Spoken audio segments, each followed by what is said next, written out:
Hello बच्चों, let's see this question. इस question में आप लोगों से पूछा गया है explain the term polymer and monomer, यानी बेटा आप लोगों को पॉलीमर और मोनोमर से रिलेटेड टर्म को यहाँ पर एक्सप्लेन करना है। तो चलिए, अगर मैं यहाँ पर आप लोगों से एक्सप्लेन करने की बात कहूँ तो आप सभी लोगों को पता है मोनोमर्स क्या से होते हैं बेटा। मोनोमर्स ऐसे स्मॉल मॉलिक्यूल्स होते हैं जो बहुत सारी रेपिटेटिंग फॉर्म में, यानी आपस में एक जैसे मॉलिक्यूल, या आप लोग बोल सकते हैं कि अगर एक जैसे होंगे तो इनको होमोपॉलीमर कहेंगे, अगर डिफरेंट मॉलिक्यूल्स होंगे तो इन्हें हेटेरो मोनोमर्स यूनिट कहा जाएगा। और ये बहुत सारी मोनोमर्स यूनिट आपस में कंबाइंड होकर एक बड़ी मैक्रोमोलिक्यूल यूनिट का फॉर्मेशन करती है, जिसे हम लोग यहाँ पर पॉलीमर बेटा कह देते हैं। तो अगर मैं यहाँ लिखना चाहूं आप लोगों के पास, तो जरा ध्यान से देखिएगा। मोनोमर यूनिट के बारे में अगर मैं यहाँ पर ध्यान से लिखता हूं तो क्या हो सकता है, बहुत ध्यान से देखिएगा। Monomer unit,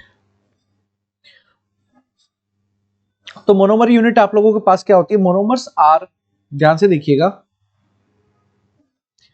monomers are small molecules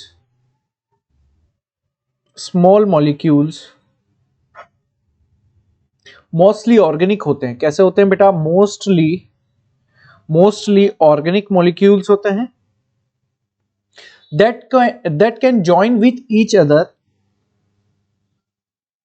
that can join with other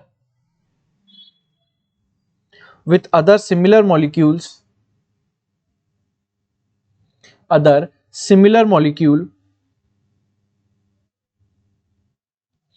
to form very large molecule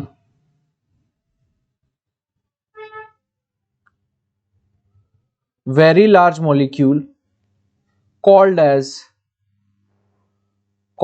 polymer।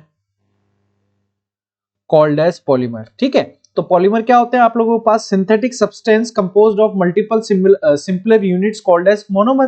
ठीक है, तो अगर मैं लिखना चाहूं पॉलीमर्स आर चेन या with unspecified number of monomer units, तो अगर मैं इसको यहाँ पर लिखना चाहूं, मोनोमर यूनिट तो हो गया ना आप लोगों के पास, तो चलो इसको मोनोमर ही लिख देता हूं मैं यहाँ पर आप लोगों के पास।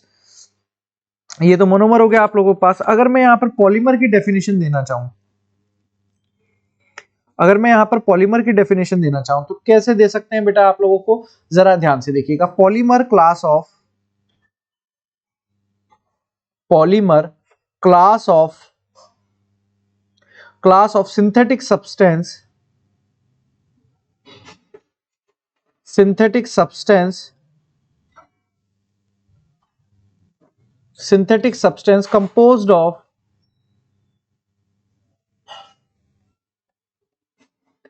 composed of multiple similar units या multiple similar units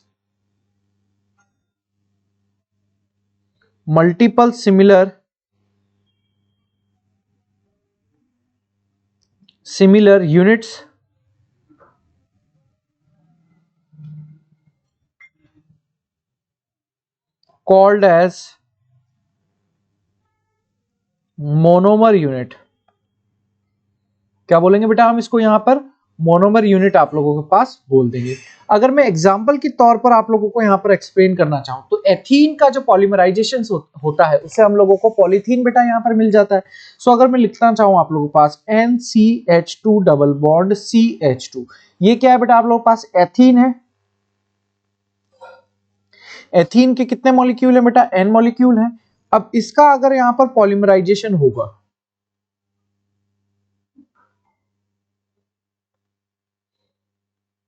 अगर यहां पर होगा तो यहां पर आप लोग इसको किस तरीके से बना सकते हैं बेटा, CH2, यहां पर आप लोगों के पास CH2 हो जाएगा और यहां पर N हो जाएगा, यानी ये यहां पर क्या बनेगा बेटा आप लोगों के पास, पॉलीथीन के यहां पर फॉर्मेशन होगा। यानी ये यहां पर आप लोगों के पास क्या होंगे बेटा, मोनोमर यूनिट होगा। क्या होगा ये यहां पर, मोनोमर यूनिट होगा। और ये चीज यहां पर आप लोगों के पास पॉलीमर यूनिट होगा। क्या हो जाएगा बेटा, ये यहां पर पॉलीमर यूनिट आप लोगों के पास हो जाएगा। तो ये था मेरे प्यारे बच्चों आपका क्वेश्चन और आपके क्वेश्चन का आंसर, और मैं उम्मीद करूंगा कि आप लोग बहुत ही बेहतरीन तरीके से बेटा इस आंसर के साथ कनेक्ट कर पा रहे होंगे। So all the very best बच्चों।